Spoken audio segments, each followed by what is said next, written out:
Yes, people, welcome back to the Graft Kings podcast. We're back in Mason's hottest nightclub, Moo Moo's. Today we've got a special guest with you, someone best known for being on a reality TV show. So, Maxwell, would you like to introduce yourself? Yes, guys, I'm Maxwell, recently on Love Island Season 9. I just got back a couple months ago, I had a great time, great experience, but we're here. Nice, man. Nice to have you on. Yeah, definitely. How do you two know each other somehow, right? Or is it... Well, weirdly, to be honest. Yeah, so I think I was on a flight with your sister. Yeah. I was like 16. it's not a weird one. Vacation. I was a kid. Like, Yeah, just explain it. so I was on like scraps. yeah, I flew her out. Yeah, no, I was like 16 by absolute coincidence. I was just sitting next to his sister on a flight. We were just chatting on the flight, blah blah blah. And then I used to do like delivery orders, like during like COVID lockdown and stuff, just for like, extra work in that. And I picked up from your restaurant, and then I seen your sister there, and obviously you was there. Was I there? Yeah, you was there as well. And yeah, just said like hello and this, that, and the other. And then obviously seen you at that event a couple weeks ago. Well, no, I saw you in Chingford at Rusty Bike because the Arsenal game was on. You were sitting in the corner and you looked over, and I was like, I know this geezer because obviously you recently appeared on Love Island. But then the next time I saw you was at the brunch, and I was like, yeah, I'll just go say hi because no, of course. my guy's looking at me like he's gonna lift me up. I see your face on that. I know this guy's face from somewhere, Yeah, but yeah. no, I feel you. No, it was a good brunch, but I was like, I might as well just go say hello because I've seen you a fair few times, bro. But no, we're glad you're here, bro, because obviously, as everyone knows, you've recently appeared on Love Island, but there's pretty much, I'm sure, more to you than just reality show, and this is always an opportunity for people to kind of, well, be them complete selves and show a different side to them if they want to, because of course people just see what is edited and what the show puts out there. So yeah, this is always like a good platform because it's raw. No, Anything that obviously people want to talk about, it's just it's just a better light, isn't it? To kind Open of space. Open 100%. Yeah. appreciate it. So how did you find... 'cause three of us on the sofa have actually been on reality TV. So You're the odd one out. You know what? I've done like bits and bobs with like, I didn't want to say because I did Dress to Impress, but it was so long ago and I looked so butters in it. Yeah. Like, I tell no one. what channel was that on? That don't matter. Okay, so that makes all four of us being on reality TV, and we all know what comes with it. But for the viewers back home, do you want to give a little insight? So, like, would you say is the main difference between what people perceive about reality TV and what it's actually like? What would you say? So I'll definitely always keep saying is like your experience of being in there and the experience of like what's put out in the show is completely different. It's like what you think is going on and like what you're experiencing while you're in there, and then what's being put across to the public are just two very different things. Yeah. So then when certain things happen, like certain votes and certain dumpings, and then you come out and you see this person's been perceived in this way and that person's been perceived in that way, it just really does surprise you. Yeah. It's like, wow, like me being in there, I would have never thought that. Yeah, of course. So Yeah. it's just a completely different experience. And it comes down to the kind of the editing and what the producers feel like is going to rack up views. Yeah. We understand clickbait. Now we know the rules and Yeah. stuff, boys. We know what kind of gets people's interest, but sometimes that we're in control of our own edits. Yeah. So we're editing ourselves, and we obviously converse with each other, like, are we happy with this going out and stuff? But obviously you don't have any say in the matter, do you? So if they want to make you look like a donut, they can. They can. Exactly. Yeah, and that is a reality TV for you. Like one of your producers messaged you the other day about me, didn't he? We spoke about the pod, not to go off tangent too much, but they made up this big story about me and Scotty T, me being a fanboy, despite me knowing him before the show. He's had a chip on his shoulder since. Yeah. He's not got I've not never let it go. That's why he started the podcast. That's why I was getting off just now, yeah. Making sure the world knows. No, but what I was saying is the same producer that did my show, fast forward 8 years, is still doing Oz's show, which is live now. And he messaged you saying, what did he say exactly? He just pretty much said Jay was a fanboy. Like, Yeah. But what it is the edit. Do you know what I'm saying? The edit, they can do whatever they want, and it's unfortunate they can make you look like an absolute donut. I think a lot has changed though since when I was on it until when you boys are on it, with the whole mental health aspect of thing. And there's a lot more precautions they run you through. I did have a psychiatrist talk to me, but I think there's a lot more checks now, isn't there? there is. I literally had one this morning. Do you know what I mean? Like Really? they check up on you like a lot. You've got welfare producers that stay in contact with you. You have like weekly psych meetings. Oh, It still. doesn't have to be weekly. Like it can be like as often as you want them. Some people that I know that was on the show, they're like, yeah, do you know, I don't really bother with it. But me personally, I like to do it because I just like to talk and just dissect your thoughts and your feelings. Nice. Even if you're not feeling like rubbish and shit, like you should just be just talking to somebody about what you're experiencing. And sometimes when you're putting it out there and thinking out loud, it's like it just makes more sense to you as well. Of course. So I take advantage of it, like, because there's only a set amount of time that you do it for. So I make the most of it. It's so important that you mentioned that as well, though, because again, like it's especially more in men, like people are scared to speak out. So again, you've been in the light of the public in a very popular show, so a lot of positive can come from that. But at the same time, as we know, a lot of negative can come from it as well. Yeah. So I think a lot of people are scared to kind of reach out and speak to people, given that they just I don't know what it is, like it's a lot of men are scared because I think it's like an ego thing. 100%. So it's good that that you're open to kind of have that conversation, because it will help a lot more people to kind of go down that same road if they need that help as well. So excuse me, I don't know the schedules of how these shows work. When was your show aired? So my show got aired. It started in mid-January and finished mid-March. But I was on there from about like the halfway about to February till about just coming into like March. 2023. Yeah. Oh, so the most recent one. recent. Yeah, Wow. recent. Okay. You Okay. came in the Casa. Yeah, I came at yeah. the midway point, Casa Amor. Oh. The gulag, as I refer to it. Yeah. Oh, nice. You got out of it though. He done the robbery. I think. I made it out. I did make it. I was lucky to make it out, but it's a tough little environment, that one. Yeah. Did you two watch the show? I watched did, it. Yeah. Yeah. Why was it so tough? I don't understand. Because so like with Casa Amor, it's like you have to go, like they split up the girls and split up the boys that are already there, and then you're thrown in, and then the boys have girls thrown in with them. It's like you have to get with someone to come back into the villa. Like that person has to decide to bring you back into the villa. And now some seasons, there'll be a couple girls in there that are like single, but when I went in, not one girl was completely single. Oh wow. Like nobody. So you had to essentially like take someone's girl in. Oh wow. In the simplest time. So it was going into it, I literally was like, do you know what, I'm here for a few days, whatever happens. And I wasn't gonna be upset if I left after that point. But I was lucky to meet the person I did and then go into the villa and just enjoy the villa for a bit of time as well. The time that you actually spend with them as well is quite little, isn't it? Like It's an absolute joke. I Like heard it's- Casa Amor, yeah. you barely spend any time with the girls. Oh wow. Because the way they film it is different. It's like they can't film, from what they said to us, it's like you can't film in the main villa and here at the same time. So it's like they'll be on pause while you lot are filming, and then you'll be on pause while they're filming. So it's like you literally, I kid you not, I probably each day, I don't think I spent more than 3 hours a day with the girls. Really? Wow. And then that 3 hours, you got to try and secure something. Yeah, you got to make them fall in love with you and say, I want you instead of him. It's different. Did you? So you won. You succeeded, right? I did. I was lucky. Like I did meet someone, and me and her did get along really well, and well enough that she thought I'd bring this person back. So yeah, it was good. Nice. And was there beef between you and the other fella when you got back into the? No, not at all, because I was lucky. He coupled up with someone else as well. Oh, Do you know what I mean? yeah, I got the sweet deal. Do you know what I Oh, mean? nice. Okay. So, So you yeah, avoided all the drama that Yeah, came with me it. and him, like we was sweet. Me and him got along very well. Like we had no issues at all in that. No, you done the robbery. I saw that. you done it well. Do you know, like, watching it back, do you think like they've edited you like how you believe that it was going to come across, or do you think it's completely different to how you thought it'd be? Do you know? In all honesty, like for me personally, how I was when I was there and how I was edited, I'm actually not surprised, because when I was in there, I was very much aware that like I wasn't really in any drama like that. I think there was one, maybe two situations where I was kind of in it a little bit. Yeah. Other than that, I was chilling. I was having a great time. I was chatting to the girl that I was seeing. I was just enjoying being there. So I kind of knew, and you know what other dramas and storylines are going on. Yeah, like of you course. know what's happening around you, so you know where the focus is going to be. So for me personally, I think I came across very like quiet, chilled, a bit Yeah, boring you on that seem show. chill. That's what I would say as well. Yeah, literally, and I was like, do you know what? I understand why it's come across that way.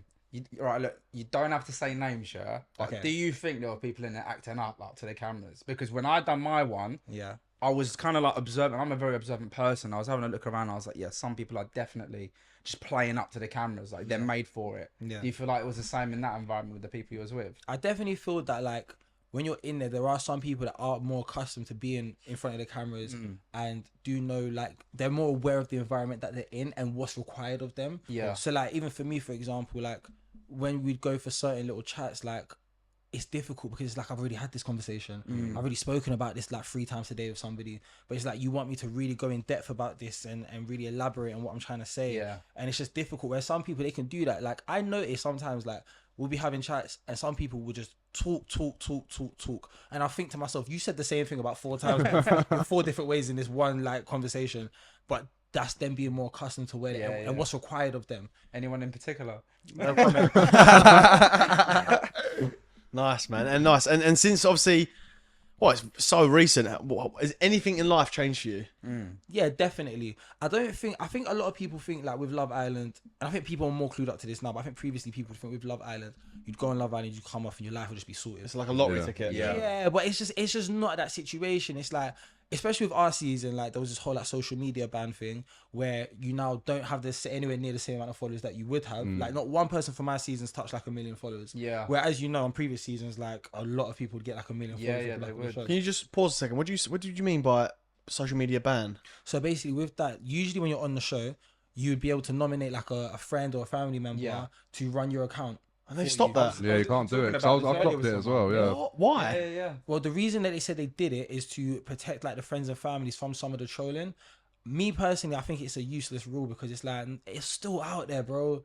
Like it's not hard to come across. It's still out there. Oh my god, I never knew that. You just come across I after, literally no? had this conversation on the way here today with someone that was on the show, and she was saying that maybe it's to do with the fact of literally what you just said. Yeah. Or saying, are they just trying to do this in a way so you get less publicity, so they take Yeah, more I reckon money it in a is. way. So it might be like a I don't know. It might be some of that. Like I know that some people have said that like you don't go on the show for like clout or followers and stuff like that, which is true. Like people shouldn't go on with that reason and intention. But when you know that like that's a plus of it, and you know that like that's kind of taken away compared to like other years, it can be a little bit like, oh, it's a bit of a shame because I didn't really think much about it before I went on the show. Like I didn't really care, to be honest. But then coming off the show afterwards, when you understand a little bit more of this like social media game and what you can get off of it, you think to yourself, do you know what? If they didn't have that ban, like certain opportunities and certain things might have happened. Imagine what could have differently. happened. Do Yeah. you know what I mean? Do you know what's also bad if you think about it like this, right? So I touched on this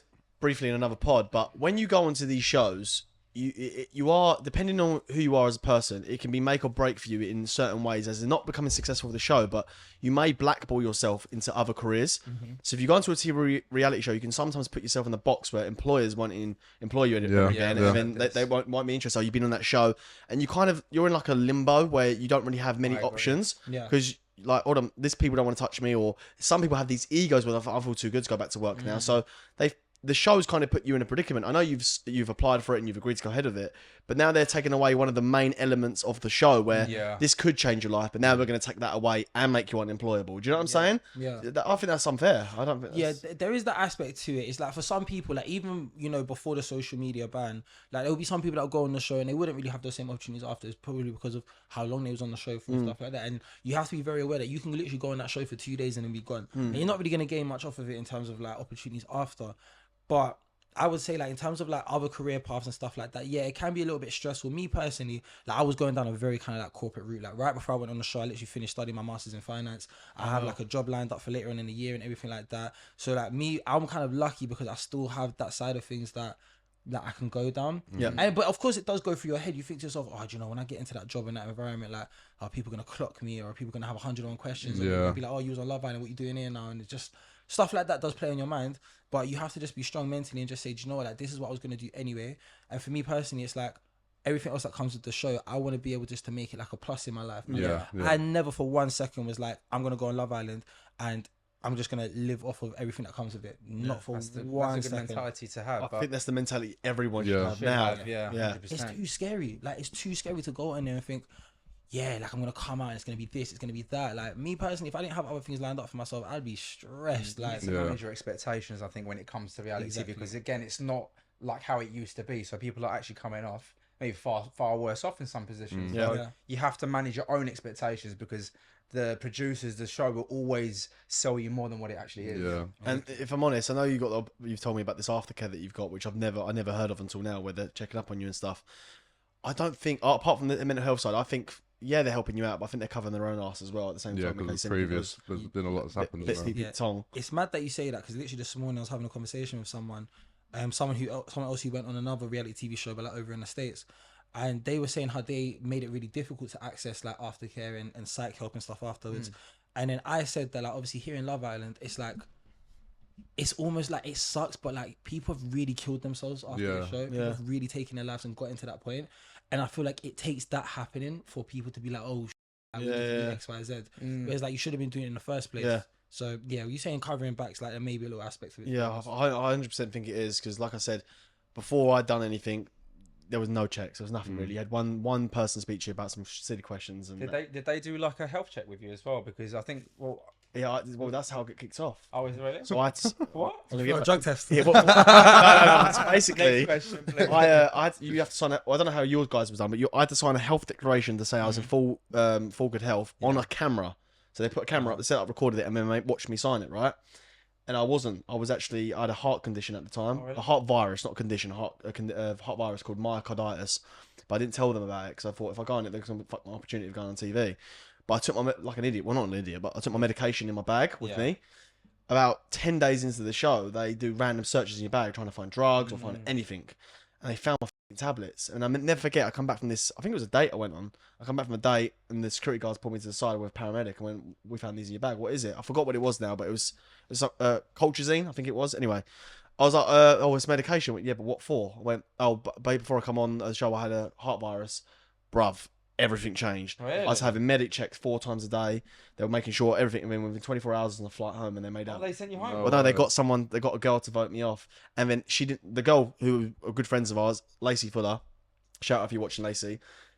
Which she had to vote me off, even though she's like one of my good. Was it her? Oh no, it was Nancy. Sorry, Nancy had to kick me off, but she wanted to vote Lacey off. That was it. Right, not that these names might mean anything to you guys, but Nancy wanted to kick Lacey off because Lacey was meddling with her man. But the producer said, if you don't kick Joseph off, we're going to restart the cameras. You will do it again until you do it. No And way. I remember I was on the boat party and I got voted off, but I got voted off for no reason. They just done it because I had a heart condition and they wanted me off the show.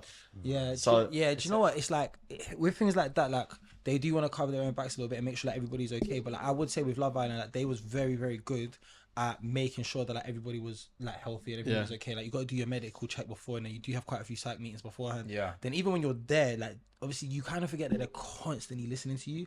So like when I got to South Africa, obviously different food, different environment. I had the shits for so long. It was so bad. And literally, I went because I was out there for a week before I actually went onto the show because of the cast holding period. Then when I actually went into like Casa, Amor, I kept saying, "Oh my belly, man, you lot." Like, it was so peak. And then one day, like just the medic calls me in. One day, it was like, "Yeah, so we've got this for your runny tummy," and I was like, "Oh shit, you lot are really paying attention." They listen to everything, bro. Everything. Were you guys still mic'd up when you go to the toilet and that? Yeah. I used to take mine off. I used to take mine off and leave it outside the door because I was thinking no one's listening to me take a shit. No. I've heard you boys fart and all I know how bad your farts I'll are. leave it on, but I wouldn't care.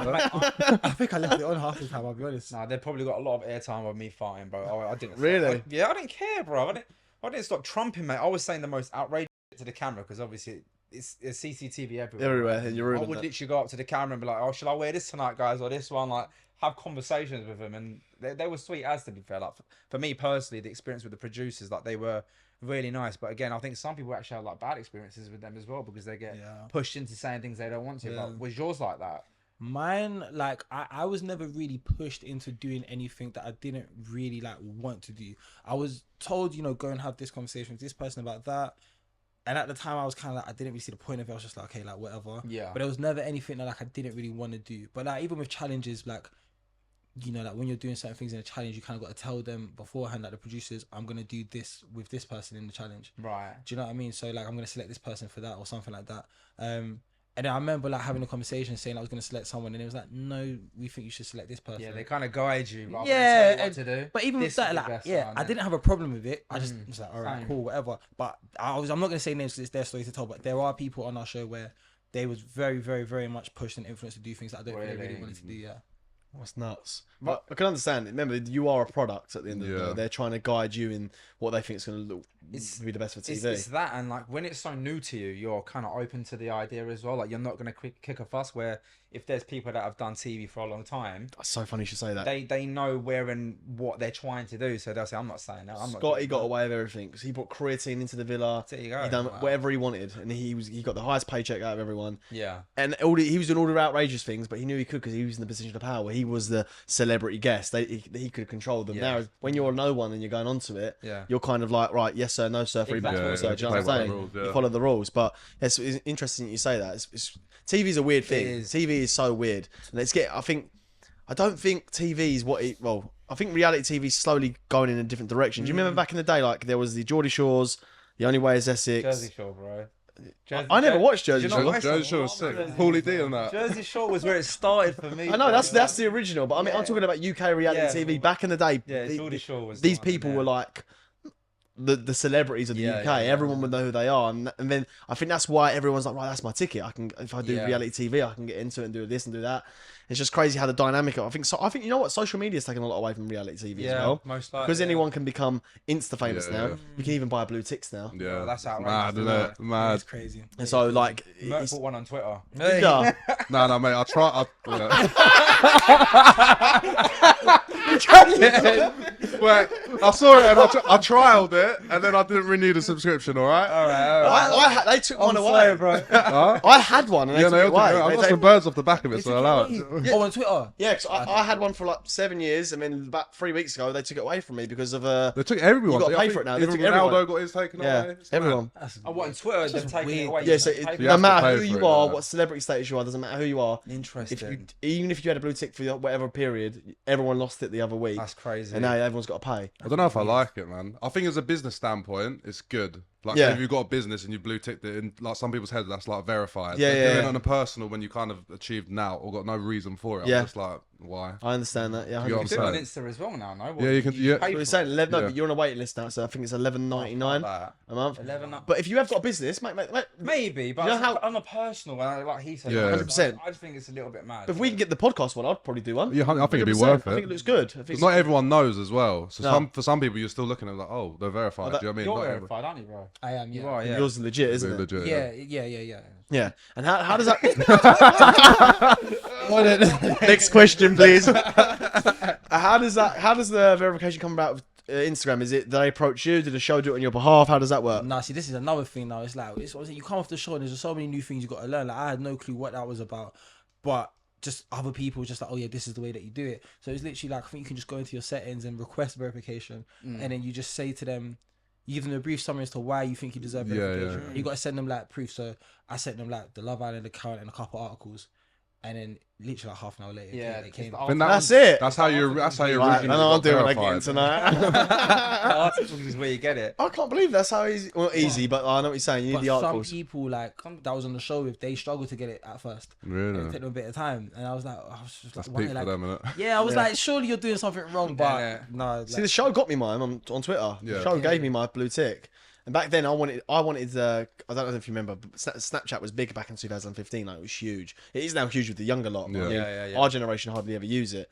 And back in the day, you could get little symbols next to your name. Like Oh, Rick really? Ross had a pear, and all these rappers all had these. And I wanted one on that. And we had a group chat with the producers. I went, "Can you? I don't care about anything else. Just get me verified on Snapchat." But I never got it in the How end. did like Love Island come about then? Like, was it something that you applied for yourself, or did they kind of find you? Yeah. And like also leading up to it, like how was your mental state as well? Because it could be quite daunting for some people. For me, it was a little bit. Yeah. Until I got in there, I was confident. But for you, how was that? How did that all come about? Yeah, so like initially, like I applied for Love Island, but not for this season, the season before. So I applied like over a year before I actually went onto the show, and I kind of just applied for banter. Like I didn't take it seriously. Like the video I did was so rubbish. I was just like, yeah, whatever. And so like then they called me back like a week later, and I was just like, But the entire time I was like, this is not happening. Really? And I was also like, at first I was like, I cannot go and do that. Like my flatmate at the time, I kept saying to them like, there's no way that I can go and do that show. They was like, what are you talking about? Like blah blah blah. But I was like, it's not gonna happen. No, it's not gonna happen. And you go through so many steps of like Zoom calls with this person, Zoom calls with that person, medical checks, psych checks, filling out this form, filling out that form. And it was like every email that they would send me asking me to do something, every thing that they were scheduling for me, even when it came to actually going and meeting like the executive producers in London, I was just like, it's still not going to happen. Do you know what I mean? I was like, it's not going to happen. And then it comes to a point where they then, after that exec meeting, they'll call you and either say yay or nay. And they call me and they was like, yeah, like we want you to be a bombshell. But when you're a bombshell, it still doesn't, like they always constantly say you're not in there until you're in there. Yeah. So they could even tell you they want you to be part of the starting cast, but you still might not even go in. Yeah, true. So it's like, What, they'd fly you to South Africa still? What happened to Yeah. my boy? bro, people, I don't know these people, but some of the producers said to me, yeah, they've had people that have flown out to Yeah. Africa and they've had to go home. Bro, Budget. It happened to The my budget boy. for these It shows. happened to my boy the year Kemen that was in it. They flew him out. They literally got him into not quarantine, sorry, into the gaff that you were going to before. Holding area, yeah. Holding area. He's in there, like they done his shoots, they done everything. They said, all right, hold off, we're gonna send you a next day. Made him wait another 2 days, and look, we want to see how these couples kind of plan out. And he just said, look, let me just fly out to Ibiza and then just call me because I'll leave my suitcase here. And he did. Yeah. Went to Ibiza and they're like, yeah, sorry, we're gonna just send you home. So he got there. he got there and then they just sent him home in the That's end. mad. It's difficult. Like for me, like I was kind of lucky because for the previous season they said, yeah, we want you to be a bombshell. We just can't tell you when to come. And I never got flown out there. I was watching the show because obviously I was thinking I might be on this show and just seeing how it played out. But it gets to a certain point, you think to yourself, I'm not going on this show. And I already knew that. By the time they called me and said, we don't think we can fit you on this season, I was like, yeah, cool. Like I really come to terms with that. And they was like, but we think you'd be really good if you was happy for it for the winter season that starts like in January. And I just said, yeah, like I'll go through the process. But at that time I was thinking it might not fall into my life. Like I might meet someone in that time. Yeah. I might get a different type of job, which I don't want to leave for it, anything like that. Yeah. So it just all varies. And then luckily, obviously I had to go through all the process and the Again. steps again. Yeah, every single step I had to go through it again. It was as if like, it's like you lot have met me before now. Do you know what I mean? It's like, even when I was going to meet the execs, it was like, oh, you know, nice to see you again. But yeah, so it's just like, went through all the steps and then, yeah, they said the same thing. We want you to be a bombshell. But then the difference this time, they called me like a week after the show actually started and was like, yeah, we want you to fly in a week. And I was like, okay, cool. So then when I flew out there, once I flew out there, because they told me they want me to do Casa, I thought I'm probably actually going to do it. But, you know, at any point they could just send you back home. Yeah. I never had that feeling when I got out there. Wow. That's crazy, isn't it? What's that preparation like? Are you like in your head like, right, I need to get some fresh gums, I need to get a trim? Like, what's that I'll be process? so honest, you know, I think I subconsciously went into self-sabotage. Like I didn't do anything that I needed to do. Even like the trim that I got, I just went to some random. No. Honestly, no, I kid you not. There's a barber shop at the end of my road, and there's just some random lady in there, and it was the day before I flew, and I just said, you know what, can you just give me a skin fade? She gave me the shittest skin fade of my life. It was so bad, but I thought, oh, do you know what? I'm not gonna be on the show for like a week and a half anyway. Like it will grow out.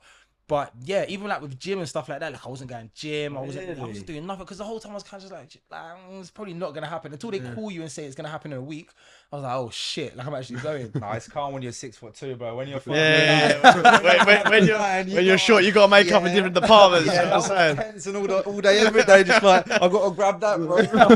Like, you're sweet, bro. You're tall. I mean, that's one thing I said to him. I didn't realize how tall he was. I didn't realise that either. I was just like, bro, what happened to you? Like, eating your greens and that. But no, mate. Honestly, like reality TV, man. Like, how do you think it has been since you've come out though? Like when it comes to personal relationships, is it been the same as people like kind of treated you differently, or how has that been? No, it's like people definitely treat you differently in terms of like personal relationships. Like with like my friends and everything like that. Like, my close friends, everybody who knows me, like it's all just the same. Do you know what I mean? I think they was more like, are you gonna start acting different? Yeah. Like I'm just not that person. But like certain people that you didn't really know that well, they start maybe moving a little bit different. They're like, oh, you know, like maybe we should like meet up and go do this. I thought, Oh, really? We've never met up before. Like you've never shouted me to go do anything before. And it's like, so sometimes you're around certain people and they want to just be like, oh yeah, like look who I'm with. Yeah. And I'm like, you never used to snap me before. Do you know what I mean? There's little things like that. Like Comes out. it's not that deep, but it's like it's just part of it's just part of it, It's do you know what I mean? part of the game. Exactly. And then when it comes to like meeting like women and girls and stuff like that, like me personally coming off the show, obviously I left the show with someone. So it's like for that period of time when I was still seeing that person, I was very much like, nobody talks to me. I'm not looking at nothing. Like everybody go away. Do you know what I mean? Like I was not interested in anything whatsoever. And then like after that situation, I still wasn't really interested because it's like, if you know me initially because I was on that show, I just don't want to get involved in all of that. Do you know what I mean? I'd much rather meet someone who like you don't know who I am. Yeah. And then you can get to know a bit about me. Do you know what I mean? What about just like random chopping birds? Like, I stay away from that. Do you know what I mean? Yeah. I've made like, let me not let him blag it. It's fine. No, let me land. Like what I was saying about all of that is like the way I try and live is like, that's something I don't really want to do. Yeah. Of course, like sometimes I do make the mistakes that I make and I do things that are outside of how I want to be living. But for the most part, yeah, just chopping girls, I don't really get. Let's dive into that. Why? What is the philosophy behind that? What's the reason, the meaning? Give me a little bit more depth on that. That's a very odd thing. Not odd. It's each to their own, of course, but it's a very unusual, let's say, thing for someone. I'll give you props. You're a good-looking geezer. You're tall. You've just been on a reality show. You dress well. You look the part. Well, why would you give up something most boys watch this podcast would give the right hand for? The opportunity to Facts. Yeah. Do you know what I'm saying? Do you know what, the first thing I would say is like, I'm not trying to put across any type of facade. Like I've been there and I've done it. Yeah. Like when I was at university, for example, I was just a dirty little dog. Like, it just wasn't nice. Do you know what I mean? And like I've been there and I've been in that space and I understand how that's made me feel and what's really worth it and what's not worth it. Do you know what I mean? And then I got to a certain point, like you just get to a certain age. Like for myself, I think I hit like one of my birthdays and I was like, all right, I really want to decide like who I want to be moving forward, because I feel like if you're in a space, where like like if a huge emphasis for you is like meeting a woman and having like a strong relationship with a woman and potentially having marriage and family and children and stuff like that, I feel like you kind of need to be preparing for that before you even actually meet that person. So I feel like if you're like just in these streets like a lot and fucking this girl, fucking that girl, I feel like it's a lot more difficult to then like step away from that and just say all of a sudden, okay, I want to now be this person because I've met this other person.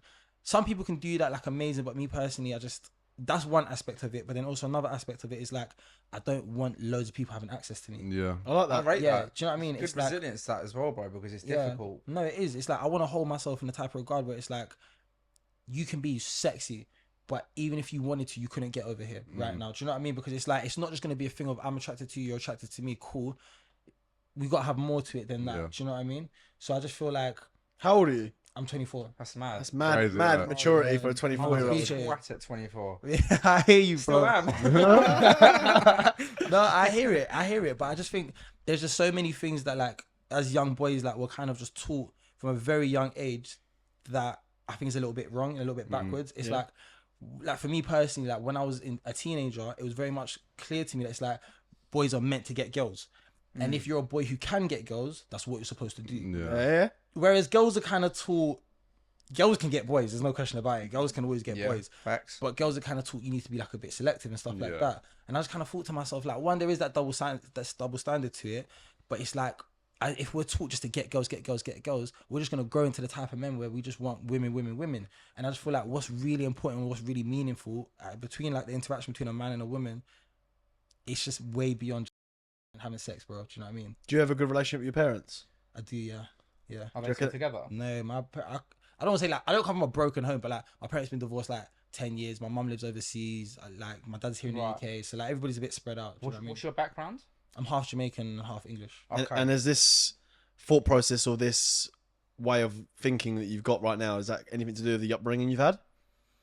Or is it something you inherited, or is it something that you've kind of come across yourself? Do you know what? I'll be so honest. Like, I feel like from like part of my upbringing, I've seen a little bit of kind of like what not to do. Do you know what I mean? I've kind of seen a little bit. I see how certain actions can be so destructive. Yeah. I can relate to that massively, mate. Do you know what I mean? It's like you see things and that is naturally what's in front of you. And if you don't make conscious effort to go a different direction, that is probably what's going to end up happening to you as Breaking well. a pattern. Exactly that. So I feel like seeing certain things that like I just know that I didn't want for myself, and like myself as well, like I have a relationship with God and I've built like a relationship with God. I didn't always have one, but over the last couple of years I've done that, and that's also put me in a space where it's like I just want to stay away from certain things. I like that, man. It's just it's good. It's good to see certain things and just think I don't want that for myself. Do you know what I mean? It's very rare to see a guy of your age in the position that you are, even being open about your religion and your beliefs and stuff like that. I love that, man. And I appreciate it. what I'm going to assume you're Christian, yeah. Any kind of, is it like Catholic or just Christian? Just Christian, yeah. Just Christian. Catholic, Okay, nice, man. And is that something that you've come across since the pod, or since the show, or is it have you always this pod? I found God. I found God on the Graft Kings pod. Speaking to me right now, yeah.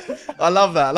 You're welcome, bro. But have you always been a man of God? Is this something you've happened recently? Nah, not always. Like, I mean, I would say kind of recently in like the last few years of my life. But like when I was at university, like I always believed in God, and like I used to pray and stuff, but I didn't know anything about God.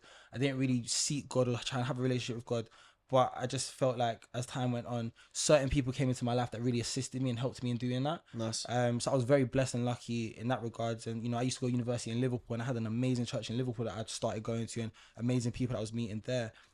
And so like then when it came out to like Love Island, I even spoke to like my pastor at my church about it. I was like, do you think like, I was like, this probably might not be the best move in some ways. Oh, wow. But he just basically said to me like, do you feel like you have to compromise like who you are as like a follower of Christ and a believer in God, that like if you go in there you have to step outside of that? And I thought to myself, do you know what? No, I don't feel like I have to. I know it's a very like sinful environment. Like people are having sex in there, people doing this, that, and the other, and like we all sin. So it's like it's not that aspect. These are things that go on around me anyway. But then I thought, there's nothing I really have to like jeopardize to go in there. There was one thing that they made me do in there where I was nearly like, I ain't doing this. There was one challenge where we had to dress up as horny devils. Oh, We had to wear like these little pants, these little devil horns. That day when they said that was the challenge and I saw the outfit, I was the closest I was to saying, no, we can't, I'm not doing this. Yeah, of course. But at the same time, I was just like, do you know what? I know where I am. Let me just We just run with it. What about the heart rate challenge as well? Did you do that? I missed that because I was so grateful that I missed that. How come? Because that was right before Casa Amor. Ah, it was, wasn't It was it? right before Casa Amor. And I was lucky because I think the day that they did that, I was on like the villa site because I had to go do some filming, but obviously you don't go into the villa or anything like that. Yeah. And I heard them over the tannoy say something like, "Oh, Islanders tonight's like the best night, one of my favorite nights." And I thought, "Why are they doing that heart rate challenge tonight?" And then like 2 days later, because they let you watch the episodes before you go in. Like 2 days later, I saw it come in an episode, and I literally went, "Thank you," because that right there would have been difficult for me to do. Well, I don't understand. So it's essentially like everyone wears like heart rate monitors. Yeah. So the guys will all sit down with the monitors, and the girls will come out individually dressed in sexy like gear, and they'll just like dance and try to get their heart rate up. Whoever's like, and then at the end they'll look at the results and say, so Maxwell's heart was raised the most by this girl, and then this person for this one, and then whoever's got the highest, I think, from the boys or the girls will win. And the reason why you're glad you missed it is because obviously your beliefs. Yeah, it was just kind of like I understand that it's like Love Island is a certain show where like it does sell sex and it does sell like lust and stuff like that, but there was just a certain line I didn't quite want to cross, and it was like dry humping and the lap dance and everything like that. For me, like I didn't really want to get into that, and I knew that if I was there, I would have found it really difficult to be like, no, I'm not doing this,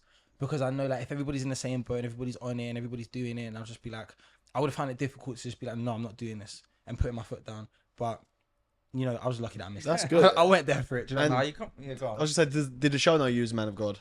And you was Yeah, religious? they speak to you about like religious beliefs and stuff like that. They've more so asked you, do you have any religious requirements? So, like, for example, if I was Muslim, like I may need like a place to go and pray and stuff like that. But no, like I didn't have any like religious requirements. Like we used to pray in there, like on a Sunday. okay. Literally, this is what obviously like nobody really knows this, but like on like each Sunday that went by, me and a couple of the boys, like just literally for 5 minutes, we'll just hold hands and have a quick little prayer meeting. Other boys that believed in God, and or just even if you didn't really believe in God, if you never prayed before, because some of the boys that we prayed with have never prayed before. Oh wow. But for them it was just like a comforting thing, and I just said to them, if there's anything that you want to speak about, like for your family, for your friends back home, like we'll do that. So we just got together and did that a few times when I was in there. Is Sundays the only day you have off then, or is it? Nah, it could be any day. Okay. It could be any day. So like obviously the reason I did it on Sunday is just being like, It's a holy day. yeah, exactly, like being the Sabbath and stuff like Yeah. that. So yeah, it was just when Sundays rolled around, like we just did that. Wow, man, you've got some depth to you. Yeah. I would Appreciate never you, like have Nah, thought that appreciate just it. from like face value. Do you know what I mean? Wow, Wouldn't just have- shows you how- assumed it. It's crazy. Just shows you how social media. Well, not that you put out this. You wouldn't know who I am from social media. Exactly. yeah, Yeah. yeah. Wow. Yeah. That's I rate those. That's sick, Appreciate man. it. I love that. I really do love that. Now that like you explain obviously how you are as a person, like it makes sense watching you on there why Yeah. certain things like we didn't see it caught up in like big dramas, and Yeah. that makes sense. Where Yeah, to the yeah. outside it's tip of the iceberg, and you kind of make your own like a evaluation or thought process about someone off the back of what you see. So No, of course. it kind of makes sense to me. Yeah. But like, now coming out, like what's the future looking like for you? Like what have you got planned? Like is there anything in particular, or are you just winging it? For me personally, like, I did kind of come out, and I'll be honest, when I first came out, I was like, I'm just kind of winging this. Like, let's just see what goes on. But now I'm in a little bit more of a space where it's like, I do know what certain things I want to try and like work towards and create for myself, like off the back of it, and just like certain passion projects that I want to focus on. But I still want to kind of build what I was doing for myself beforehand. Yeah. Like, you know, I worked so hard with like an undergrad and a master's and stuff like that. Like I still want to then build my experience within all of that. But then if I can find a way to combine, you know, some of the fruits that come from like Love Island and social media with that, Yeah. then like amazing. Do you know what I mean? And then at some point, if I can then transition into doing that more like full time with something I actually care about, because that's the main thing. Like you got to find something that you're actually into. Yeah. Not everybody's into doing like just fashion or gym products or Yeah, just of anything like that. Do you know what I mean? So you got to kind of really find like what is it you're really into. Like there's a girl, Cynthia, shout out Cynthia. She does like baking, and off the back of the show, like she's just constantly just doing baking videos and like she's just smashing it like Yeah. that. Like that's her niche, and that's what she wants to focus on. Do you know what I mean? And she's doing well. Yeah, man. From what I see and from what she says to me, like she's doing great with it. So yeah. That's sick, man. That's cool. That's That's always the $1 million question, though, is it? Like, what is it you want to do with your life? Like, it's difficult. to Still answer that working it question. out. Yeah, It of course. changes though, doesn't Yeah. it? Like, But I like that. I like the beauty of it. I like I like to have some sort of a plan and some sort of an idea. But I'm open to other doors leading me Yeah. different places as long as them doors are going to bring me happiness and bring me success. I don't care where it kind of takes me. I'm happy to just. Well, mate, how did we end up doing this podcast? Like, Yeah. it all came about so randomly. We've said this multiple times with the boys. Like, we hardly knew each other when we done this, and now we're like, what, 16 weeks in? But you know what? Another thing it is, what the pod's done is it puts us in places with people like yourself that we would never had these conversations with. It opens your mind up to different ideas. Opens your minds up to even networking with different people that you would never have ever met before. I can't speak on something. We've got something planning that we would have never have done if this pod never happened. All you guys will find out soon. Don't worry, it's soon coming. But like, yeah, it's just different opportunities always open doors. I feel like, I think I've said this before as well on the pod. Richard Branson says, say yes to every opportunity and figure out how to figure out after, or something along them lines. And I think that's so true, man. Like, you don't ever know what's going to happen next. And I like the unexpected. You know what I'm saying? I like not knowing. I like the unknown. I like to see what's coming. So you never planned to go on Love Island, did you? No, I didn't. Like, I always say, like, taking Love Island out of it and everything else, like, I always say that as long as you're moving in a positive direction and you're taking like a step forward, like, you don't need to know exactly where you're going, but just take a step forward in something, because you don't know what that's ever going to lead you to. Do you know what I mean? You don't know what it's ever going to turn into. Like, you lot here doing this podcast, you don't know what this is going to turn into. Of course. Do you know what I mean? And it could be something that you completely random that you never even thought of. Yeah. So I've had experiences like that. Like, I've said yes to something and it's just turned into something I could have never even thought of. So that's what I'm saying. Just take positive steps. You just never know what's going to happen. That's good, man. I think that's what's quite exciting about life as well. Like, waking up every day and, like, you know, people say like they're scared of the unknown. I mean, that excites me. I wake up, I'm like, I don't know what could happen today. Something could happen here, something could happen there. And I think that's what keeps me going. If I wake up every day, I'm like, this is going to be the same day every single day. You just get bored, man. You get dragged. But if you've done something like Love Island, if you've done like something like this pod, you wake up and you're just like, you don't know who's going to DM you. You don't know what's going to come out of where. Like, we ended up in an event with you, like, just out of nowhere. That probably wouldn't have happened from the pod. No, it wouldn't have, yeah. I think that stuff like that, I don't think you should be scared of the unknown sometimes. Just be excited by it. Do you know what it is, though? I think social media plays a massive part in the youth and, well, in adult life and when, like, the young kids growing up today. So essentially what I'm trying to say is, like, everyone feels like they need to have it figured out at such a young age. Like, when we were kids, we were just kids. Like, when I was 18, 20, I was still a kid. I feel like now everyone's so serious.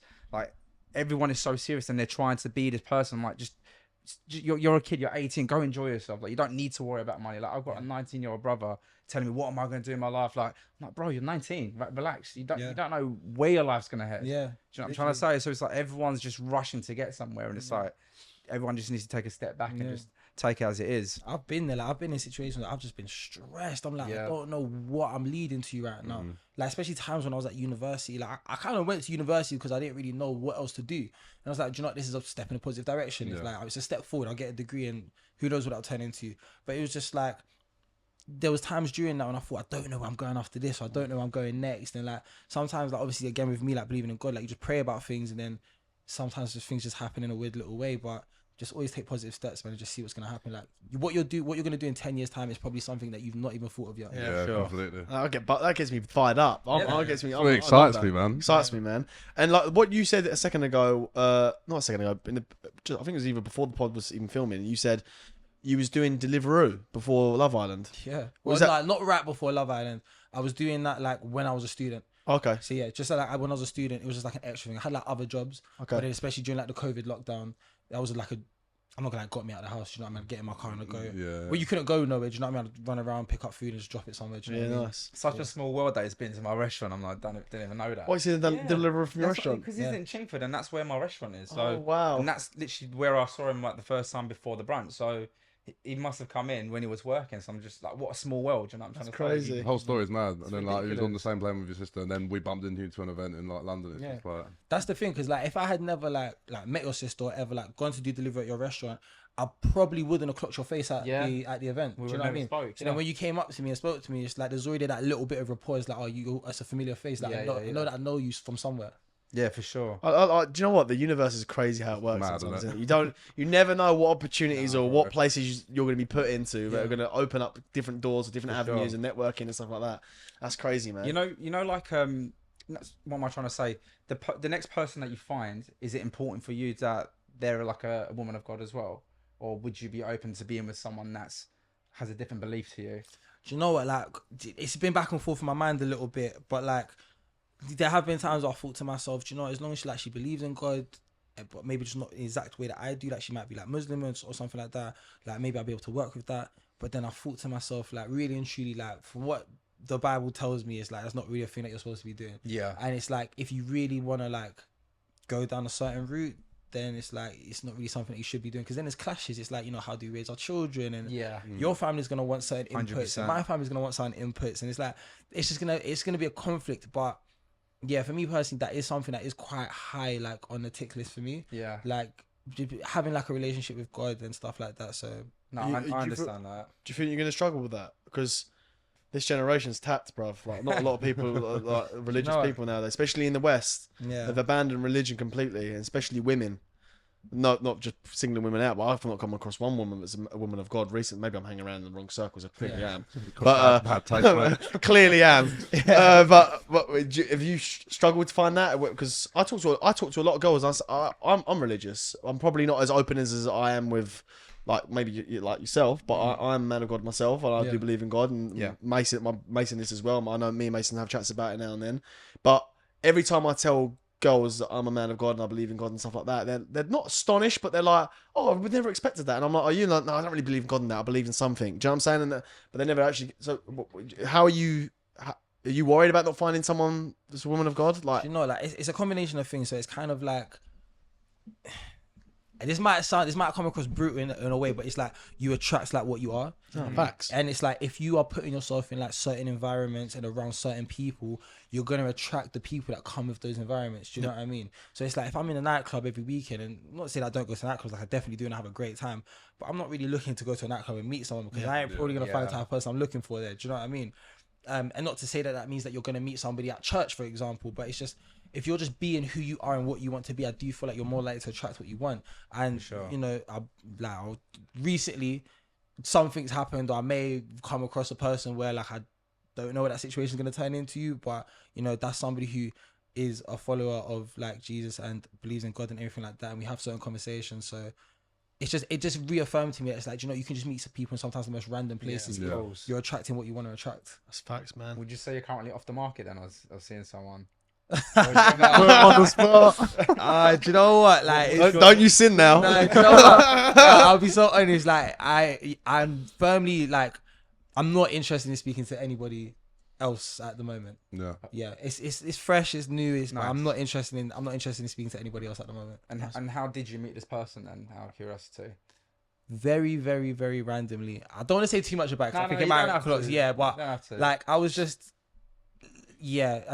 somebody that followed me and also followed that person, because they're a bit of like an influencer. They're not from the UK, they're from elsewhere. Okay. They kind of just like tagged us in something, and then it turned out we was in the same place, and just met that way. Can I take a wild guess? You don't have to answer it. Not the person. Are they American? Yeah, because Americans are more religious than we are over here in the UK. You might be right. A lot of girls I meet, they're all followers of Christ and stuff like that. You might be right. It's a big. They're always talking about God in America. Do you know what I'm saying? All the rappers, all the boxers, they all follow God. So in the UK, I think that's like the people have abandoned a lot more. So when you said influencer abroad, I just put two and two together, and I kind of thought, it must be American, because I know a lot of American chicks that believe in Jesus and stuff, but. Okay, that's crazy, man. I know we dialed down a lot on. I never thought it would go this way. The podcast. It's good. I like it. I like this. This is good. It's a good chat. It shows you've got a lot of depth as well, and it gives you a complete different perspective on who you are as a person and who people who go into these shows are. Because people always are labelled, "Oh, you're a reality TV star," and they kind of blanket you with this. That's what I mean, this brush of that you're just this another person that goes on reality TV. But man, I've never in a million years looking at you and said that. That's crazy. Can I ask one more question on the religious thing? Then we can move on. Of course. Is there a specific? I know you said it was a few years ago that you kind of become more in touch with God, and is there a specific thing that done that? Is it like did someone hurt you, or was there a certain point in your life that pushed you? Because I'm not gonna lie, when people have traumatic experiences going on in their life, or when something goes wrong in their life, they normally turn to God and say, "Please, God, help me." But that's normally the only time they kind of lean on that crutch as a support system for them mentally and emotionally. I'm always religious, whether I always count my blessings when things are going right for me, and when I ask for help when things are going wrong for me. Is there a specific moment that put you more in touch with God that kind of was there something? Yeah, that's the question. Is there something specific that happened to you in life that put you in touch with God more? Do you know what? There was, but nothing like that was really like crazy out there, to be fair. So I think like a few years ago when I was in like my first year of uni, like my grandmother passed away, and like, you know, like loss sucks, but it's one of those, and I was kind of thankful, because if there's anybody that you kind of want to first lose in your life, it's your grandparents. You know what I mean? I hear that. Kind of just like kind of order that things would go. Yeah. So it was just like a whole process of just like thinking about things and processing things. And I have people within my family, like some cousins that are very strong Christians and very like they just brought a certain presence and something that they just brought something to that whole experience of losing my grandmother that nobody else could bring, whether it was just praying or singing worship music. And it just had me thinking, I just felt more spiritual at the time. I was like, I just want to build my relationship with God a little bit more. And then the craziest thing is like 1 month later, I met someone who became like a very big part of my life, but came from like a very strong Christian family, and they was teaching me so much. They said, oh, there's this church here in Liverpool that you think you might like, let's go to this one. And then it just all just spiraled from there. Do you know what I mean? And don't get me wrong, like it took a very long time. Even at that point, I was like, oh, church, I couldn't be bothered. Do you know what I mean? But I was just going. But then that just, as time went on, and I think I became a bit more aware of the person who I was at that time and why I didn't want to be that person, I just lent into God a lot more and just thought like, I feel like this is going to bring me closer to like who I want to be. I love that, man. Yeah. Do you know, it's funny you say that. I'm watching the McGregor Forever series at the moment, and it's on episode spoiler, guys. Spoilers coming up. He's on episode 2, and he's just lost against Khabib, and there was a lot of anger between him and Khabib in the build up to the fight, and he obviously loses, and then he throws a trolley at the bus. I remember that, yeah. Yeah, and then he obviously has to do community service, and he has to go to court and stuff. And they sent us into community service. His community service is basically sweeping up in a church, and he's left alone in this church. And he said it's a blessing that happened to him that he never thought it would. He hated the thought of going to do community service. He's like, I can't bother to do this. That literally was worried about it and everything like that. And then when he was put into the situation, when he was talking to the pastor, the priest, and all these people inside the prison, inside the church, it opened up a new side of him. He said, and it said this is a door that would have never opened unless he committed whatever he did. Yeah. And he was now around this energy and this spiritual energy, and it made him feel a completely different person. It channeled his brain, and he's focused in completely different areas. And it's crazy how, like, when you was around these people, it uplifted you and it gave you kind of different presence. And he kind of displayed the same kind of outlook on it when he was in this church. And it's crazy when I never forget, when I walked into the Vatican in Rome, I was with my friend Giorgio, and we walked in, and there'll be loads of maybe reasons why this may have happened. And I'm not saying it's 100% that reason, but I felt a presence over me as I walked in, and there was this massive, don't know, have you been to the Vatican? I haven't, no. There's this massive glass thing on the ceiling as you walk in, and it was a sunny day and the light was shining down. And I remember looking up, and I see all the paintings and how it was constructed, and I was like, this chill come over my body, and I was like, wow, this place is mad. And I felt that presence. Now, there could be a lot of things that people maybe scientifically say, oh, there's the reason why you was overwhelmed, blah, blah, blah, blah, blah. But I'm happy to believe that there was a presence in that room that come over me, and it's crazy until you put into these situations. But you know what I said, when I sometimes go to Muslim countries, when I was in Dubai, I had a similar presence when I was near a mosque, and it was when I heard the singing come from the mosque, and it brought chills over my body. Then I was like, this is fucking beautiful, man. Yeah. Sorry, I shouldn't have swore when I said that, but it was beautiful. Yeah. I was like, this is crazy. But then it's just crazy how certain parts of religion can change your whole outlook on different things. Do you know what I'm saying? And I feel like that's what we have spoke about this before on the pod. I think that is what is missing in the West, and we've abandoned a lot in the West is religion.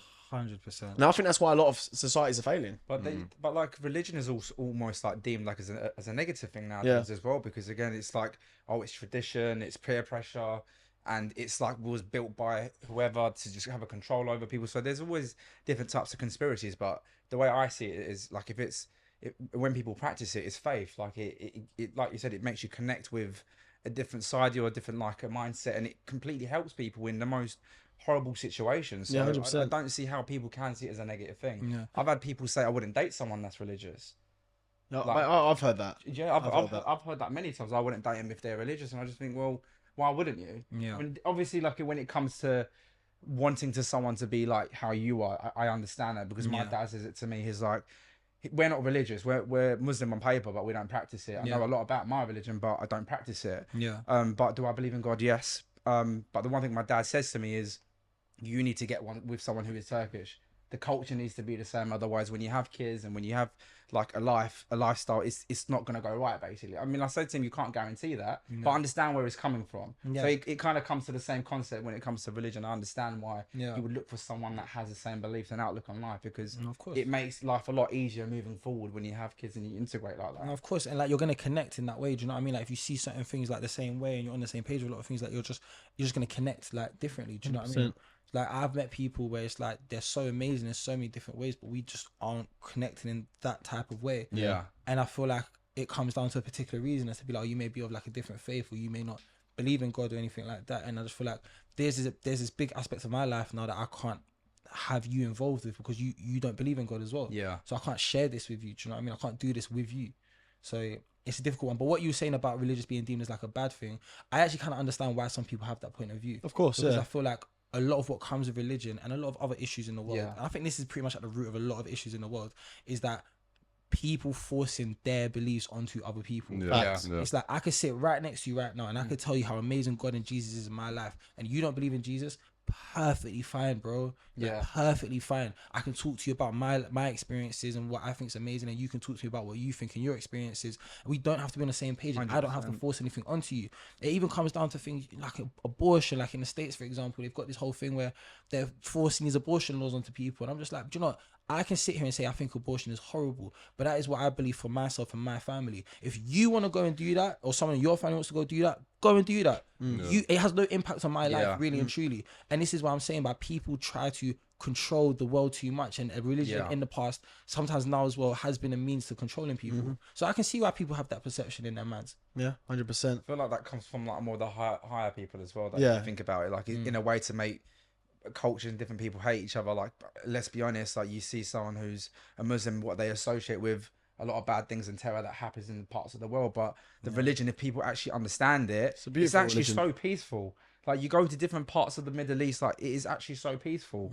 So again, it's just, I think people again don't have to necessarily believe exactly what you do and follow that, but it's again just being open to understanding why they are the way they are, what their culture is or their beliefs, and that's how you grow as a person. But you know the Jewish religion, the Christian religion, and the Muslim religion, they're all very, very, very similar. They are. They all recognize Jesus was a person. They all believe in the same God. I was watching this podcast the other day. The word Allah is actually the original word for God, because it comes from another word of Hebrew or something. I don't know the exact name, but they all believe in the same higher entity. They all recognize both the religion, Muslim religion and the Jewish religion don't recognize Jesus as the Messiah, but the Christian obviously religion do. But they all recognize him as being a person and a person of God. But there was just they all believe. So do you know what I'm saying? So when that's why I appreciate all different other religions as well. And I understand them. But listen, we've touched a lot on religion, a lot. So, and I know there are people go, what's going on with these guys right now? But there's a side of us you ain't seen right there. But we'll move on. We'll move on slightly. But what I was going to say, one of the main questions is, has there been any kind of life-changing opportunities that have been presented to you since the show that you've turned down or accepted? Life-changing? No. Life maybe... Altering? Yeah, maybe life adjusting, and maybe adding some things to my life. There's been a few cool things that have popped up, but there have been some things that it's like, I'm not really comfortable doing. Do you know what I mean? Yeah, so of course. You just have to know who you are. Yeah. You have to know who you are and just stay with certain things. Like there's some people that come off the back of the show that they've made certain decisions to do certain things. Like for them, again, it kind of comes down to what we was talking about. That's all right for them. Like you do you by all means, but it's just not right for me. Yeah. And I don't look down on you for that. It's just not for me. So yeah, there are some things that like I've stayed away from, and there have been some cool things that I think, do you know, that's a bit of me. But nothing that doesn't require work. Right. Yeah. Some people think that like you come off Love Island, it's like something really handed to you, and it's like you ain't got to do much for it. No. Like some people just jump on any gig that they're given though. So it's nice that you're selective about obviously which ones you want to use and which ones you want to benefit and work with. Because again, I believe some people probably do things that they either don't want to, but they just think the money might be good, and it's just again keeping up appearances and like keeping relevant. Yeah. So that's the one thing a lot of people are scared of coming off reality TV, and when they are up to a certain status and level is if you're at their highest, then you can always fall as well, and that's happened to so many people. Yeah, of course, yeah. They all go missing, and you think like, what happened to them? So there's literally such a small percentage of people that actually make it in the industry. Literally, so everybody's disposable. Yeah, like constantly dealing with that in your head must be difficult as well for some people. Yeah, I think for people who like they really want this to be like their main thing, like they want this to be like what their life's about, then of course, yeah, because you care so much about it, and I understand. Of course, for me personally, like I just never really saw all of this being like me forever. Yeah. Do you know what I mean? So cool. Yeah, I never saw me relying on all of this. I literally went on Love Island because I thought it would be a sick experience. I didn't care about how I was portrayed. Obviously, you want to be portrayed in a nicer way, and obviously, it's nicer to come off and if you have a lot more, an abundance of things being handed to you, like obviously, it makes life easier. But I didn't overly care that much because I was just like, I want to go for the experience. I got to spend like a whole month in South Africa. Yeah. Do you know how sick that is? Like, Free as well, and you know what I mean? Like, I'd never been there before, and it was like, I just met amazing people on the show, and then people off the show, like producers, even down to the drivers, down to like my chaperone. Like, it was just the maddest month ever, and it was just so sick. And I look back on it, I think I am so glad I did this. Like, there was even times I was only there for like 2 days at this point. I think I was using like the outdoor shower one night, was getting ready for a night, and I just was looking around. I was thinking, bro, look what the f- I am like. I'm in the middle of nowhere, South Africa, taking a shower. Like, It's like a pinch yourself moment. I was like, I literally said to myself, imagine if I said no to this, man. Like, it's amazing, man. Honestly, it's such a blessing. Could definitely relate to that. I think again though, like a lot of kids nowadays look at this lifestyle so glamorous. Like it's such a glamorous lifestyle. A lot of people want to become a reality TV star or do something that is with social media. Is there like a certain message that you would give out to young kids that are literally so desperate for it? Because again, your approach is like the best approach in my eyes. Like whatever comes from it will, whatever it is what it is basically. You went for the experience, but a lot of kids probably are dying to go down that life to go down that route. Is there like a certain message that you can give out to anyone that might be like have that same mindset? 100%. I would say like focus on like your why, like your reason behind why you want that. If you think you want to be a celebrity reality TV star because you want girls and you want clout and you want money and this, that and the other, like all of these things are very, very fickle. But like if you actually want to like create something and offer something to people, which going on a show like Love Island or another reality TV show will give you the platform to do, then like amazing. And if you do want to do those things like because you want clout and girls and money, it's like great, but I feel like you're probably going to realize that it's not all it's made up to be. 100%. And it's not going to make you feel that great in the long 100%. run. So like for me personally, like there are certain things that I want to do off the back of the show that if I had 1 million followers, it would make it easier to do. But it's like I can still do that and I'll still have a platform that I never had before, where it's like I can really try and build and offer certain things that I actually want to. Do you want to talk about some of them opportunities? Or some would you like to keep under wraps? Yeah, not yet, because I'm not as close as I want to be to executing them. But when I'm a little closer to executing them and putting them together, then like obviously, of course, I'm going to speak about it. But You come back on the pod and tell us about how it I'll went, happily, bro, happily. Yeah. But yeah, just honestly, just know your why and really think about the reason why you want certain things. Do you know what I mean? That's good, man. It's a very positive message, and I feel like another thing about this lifestyle as well. Not that I'm in it or can't you? You might be in it. You never know. I doubt If it, MTV bro. plug you a bit I think more. it's been poorly like promoted. Yeah. we all wrote an email today saying you guys were not even tagging us in anything. So Oh, for real? yeah, they've not really like well, it was only like sent into the group chat with all the like the guys that were on it. All right. We pretty much just said you guys have not like promoted it. People don't even know it's coming on. When did you film it? It was last year. Really? Wow. Yeah, it was last year around like from May going into June, mid-June. Yeah. So again, like it got postponed about a year, and now it's out. God knows how it's going to do in like the next coming weeks or so.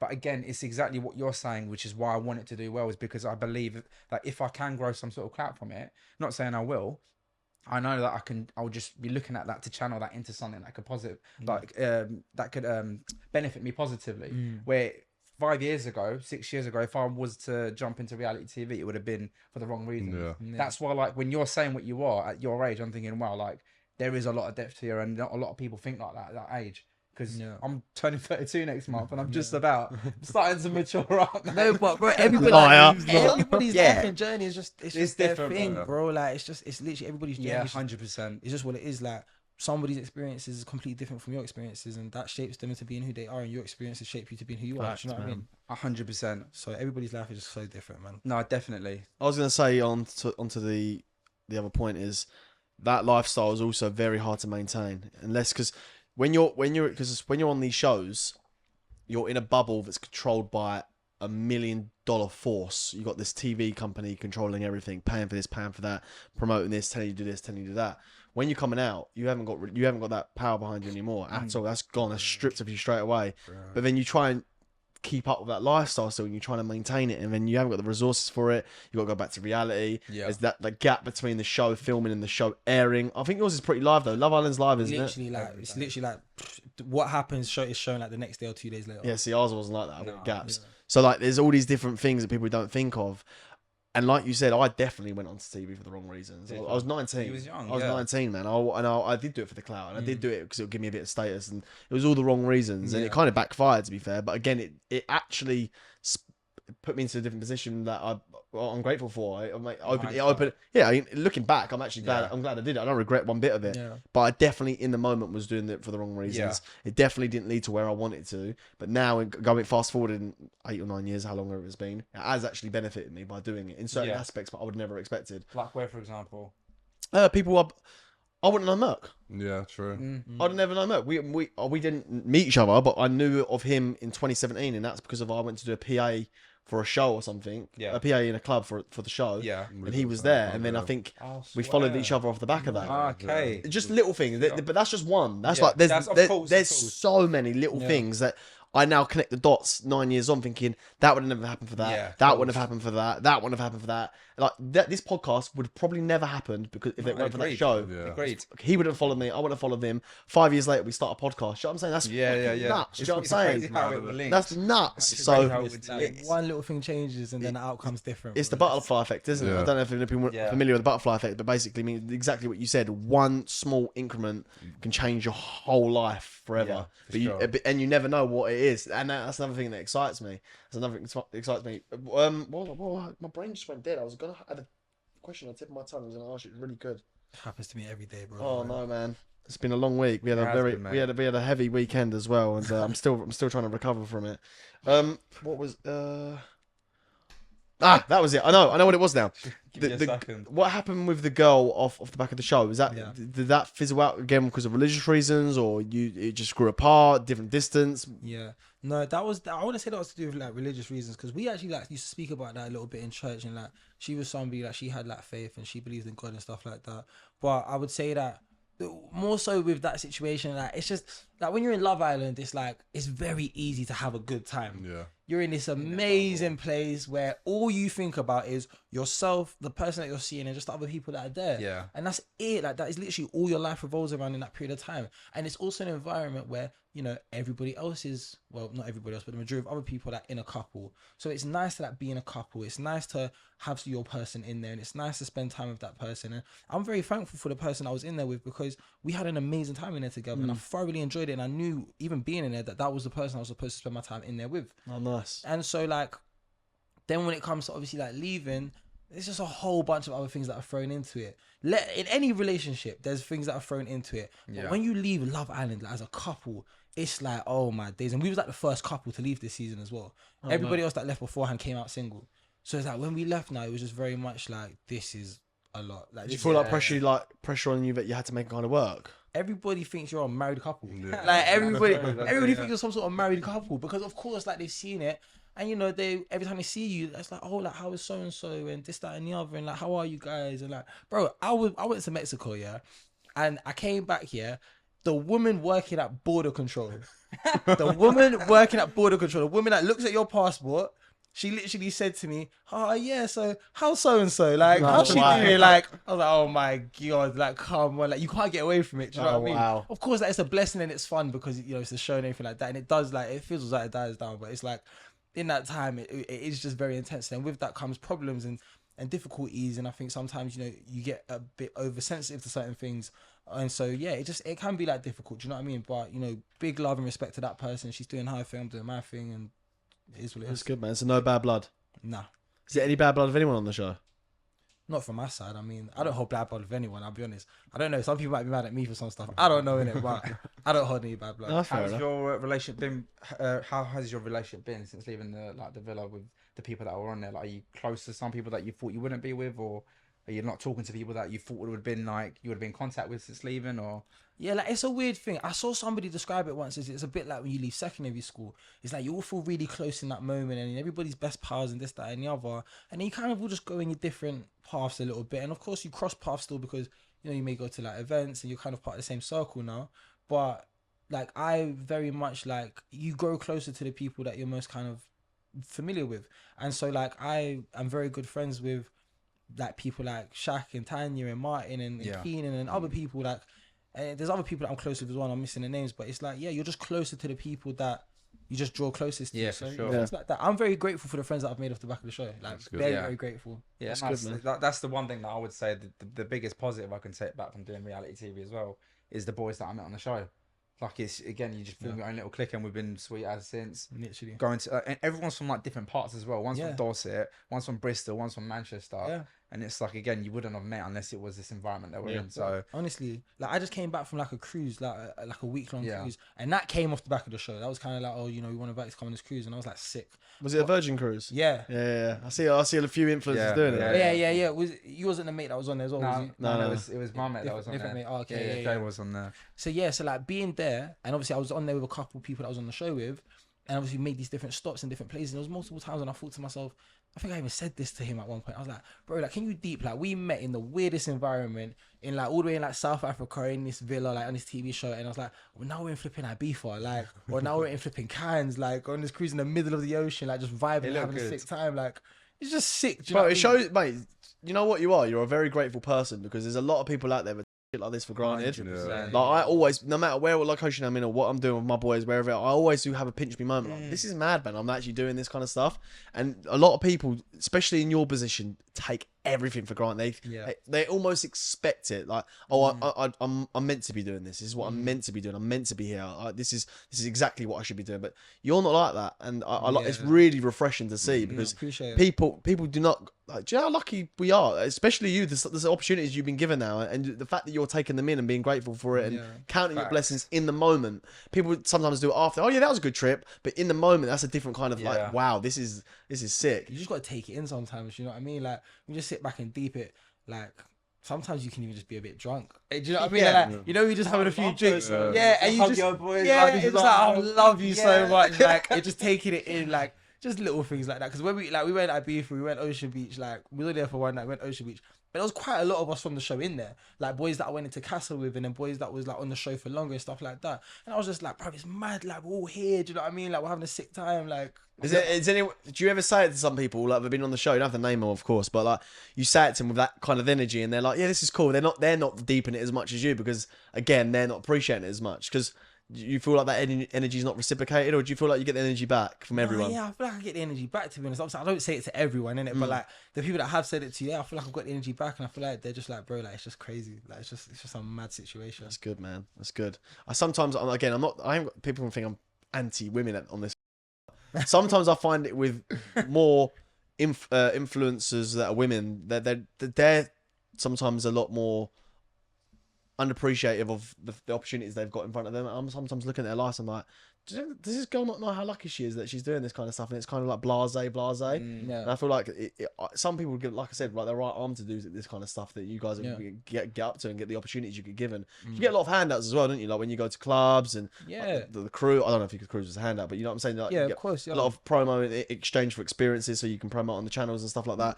And I sometimes think the world we live in nowadays is a crazy world. It's mad. It's mad. And I don't want to go too much off a tangent on it, but I feel like what you're saying about me being grateful, I feel like some of that, or a huge part of that, has been like having the opportunity to go to like other countries, and you realize how crazy it is that you were born in the United Kingdom, or somewhere like the United States, and how many people are desperate to just be here, for sure, because of the opportunities that are here compared to like where they're from, bro. Like you got people that risk their lives going across the English Channel, like on like a little boat trying to get over here, and then you're already here. People who literally risk their lives just to simply be where you are. You're lucky to be born on this part of the rock. Do you see what I'm saying? And it's just like, then that's why I feel like that then filters into just everything else that happens in my life. I'm just like, it's all just a plus. I always say like obviously, like if I was in a situation, I might think differently, but I just try to say to myself that as long as like me and the people that I love are healthy, everything else is a plus. Like everything else is a bonus. Do you know what I mean? Because it's like if you have like health taken away from you, the health of a close loved one taken away from you, like of course that's a brutal situation. And I just say like if that's all intact, then everything else is an absolute bonus. 100%. That's absolute facts. Like you realize how small your problems are when something goes wrong like that. For sure. Like any problem you think like right now, like I don't know, maybe your alloys in your car. But say something. They're fucked again. So bad, man. But you get what I'm saying. As soon as something goes wrong, like, I don't want to say anything out loud because I don't like speaking into existence and shit like that. But as soon as something like that, then problems turn into minors instantly. They're not even problems anymore. You like, what was I even pissed about that? But then again, it depends on. I think that's a mindset thing as well. I think you got a good mindset. I don't know whether that's influenced by your religious beliefs or your upbringing or whatever it is, but I think a lot of people are lacking that mindset nowadays. That to be grateful and practice gratitude, and might be a cultural thing as well. Maybe it changes because like even me, like my mum's around me a lot, and I moan about X, Y, and Z when things go wrong. And I swear, when I've like, for example, my business has been struggling for a little while now. It's been a difficult time for hospitality, and I was just like, F the business. And my mum was like, don't say that. Don't say that, because that's still your bread and butter. She's like, open your hands and pray and just be thankful for the fact that you're in a fortunate position. And I was just like, Mum, you're so right. Like, you're so right. And she just calmed me down straight away. And I remember one evening, and again, I don't pray a lot, but sometimes I'll sit in bed and I'll open my hands and I'll pray. That's how I do it. Yeah. And I remember I was fuming about something, and I was like, do you know what? I was about to pray for that to be, I'd start praying and go, oh, do you know what? Please, like, help with it. And I was like, no, I'm going to pray to what I have and be thankful for what I have. And again, it's just all about mindset, right? It's just, if you can tweak that, if you can actually tweak that, then you're in a very powerful position, because you're not always going to sit there like feeling sorry for yourself. No matter what goes on. 100%. That's very important. I got so deep on this chat, bro. I was going to say, before, on topic of mindset, I'd say you come across very positive.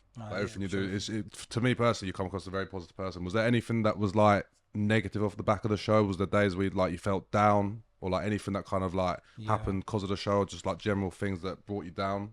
Most definitely, man. Like, there was definitely some times where I was just like, this is all just like too much.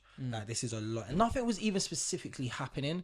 But I feel like what was really difficult for me is like, you're thrown into like this brand new world where it's like social media and events and engagement. I didn't know what engagement was before, but it's like all these different things, like you're thrown into it, like making TikToks, and then it's even down to like the clothes that you wear. It's like, dang, I wore this at this event, now I gotta get something else for this event. All these different things. I felt overwhelmed and I felt stressed, and I was just like, nah, this is a lot. And especially then, obviously, like the person that was seeing off the back of the show, then like coming away from that situation, that was then adding like a whole nother little bit of stress for a period of time to it all. So like, there were times when I was just like, man, like, this is a lot. I think like I went Mexico, and like right after I went Mexico, I just felt for about 2 weeks, I just felt really overwhelmed. Really, really overwhelmed. And I think that was a combination of, you know, coming off the show, I had about 2.5 weeks before I went Mexico. So in those first 2.5 weeks, I was overwhelmed, but I was like, sorry, I'm going to Mexico soon. And it's like, I went Mexico, I came back, and I was like, shit, I've actually got to deal with all of this now, do you know what I mean? And then it was like a come down from, you know, boozing when I was in Mexico, come down from that, because alcohol plays a mad part in your brain. And then just like everything else with it. I just had about 2 weeks where I was just like, and what did you do to kind of tackle that stress? You know, I just got to be so grateful. So like, my mum lives overseas, but I think that first week, like my mum was visiting the UK, and she was here. And bro, when I say I needed my mum in that time, I needed my mother in that time, because I was just like, bro, I was in tears, bro. Like, over just things I just didn't understand. Like, I was in tears. I just didn't really understand why I was in tears.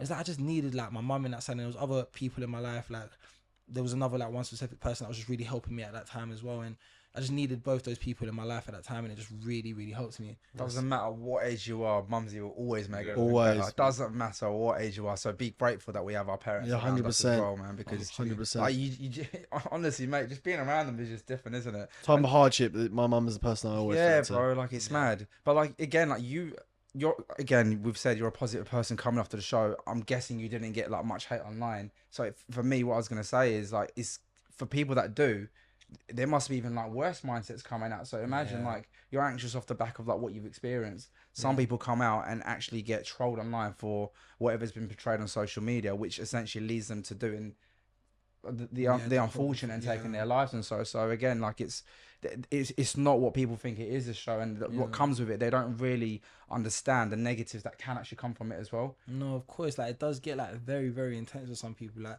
I know some people that have been getting death threats and all this type of thing, and it does. I feel like when you're constantly chipping away at someone's armor, like one comment's not really gonna hurt, but 100 of them every day at some point it's gonna chip away. Do you know what I mean? Man, so even for me, like I did not really receive that much hate off the back of the show, but it's still out there. Do you know what I mean? You still come off and you still seeing these things. You're like, right, is that what people thought of me? That's what people have to say. But at the end of the day, I just don't take it personal, because I just think, you know, it's not me. It's actually not me. They don't know you, do you? The people that actually know me, like they know I'm cool. Like they think I'm cool. They think I'm alright. So it's that person over there who has no clue who I actually am. Like I don't care what you have to say. Do you know what I mean? I mean, I didn't have the best of content that was out recently, as you know. Yes, it was my fault, but again, there was a lot. Hold your hands up. Yeah, there was a lot of hate, bro. And at one point, I was a bit like, "Oh, this isn't." Aussie made us turn off the comments, wasn't it? I was seeing the comments on my phone. It was just hate. And I'm writing him up. I was like, how dare you turn off the comments? I was like, bro, I can't deal with it anymore. I'm just not gonna gonna look at it. I just left it. Do you know what I did? We turned off the comments and went on to our other videos and started hating them one. No surprise, you turned off the comments. It's exactly why we don't turn off the comments. They did, yeah. I even messaged my sister. Oh man, what madness! It's crazy. Maxwell, you have been a pleasure. I've loved every second of you. You've came across. I didn't know you beforehand. Like I said, I've never seen the show, but I never thought you'd have this much depth. Yeah. Neither did I, bro. I'll be honest, but It's been really refreshing. Really good to have you on. Is there any message you want to give out to anyone watching or any people thinking about going onto a TV reality show that you'd like to share, positive or things to look out for? Anything along them lines? Just like really just do your best just to like know who you are before you're doing it. Know who you are, know what you stand for, know what you want to be on, what you don't want to be on, because if you go into that reality television, there's going to be a lot of different things that are going to come your way, like a lot of different characters, a lot of different opportunities, and if you don't know kind of who you are and what you stand for, you might find yourself in positions that you don't really want to be in. Yeah. So just you can't always do it, because who you are today is going to be different in 5 years time, but just right now, know who you are and know what you're on. Love that, man. Yeah. Great message, man. That's a great message. Thanks for coming on, brother. Yeah, thank you very much for having me. Honestly, I've enjoyed it, man. It's been great, man. Thank you very much. Listen, guys, if you've made it this far, thank you very much for watching.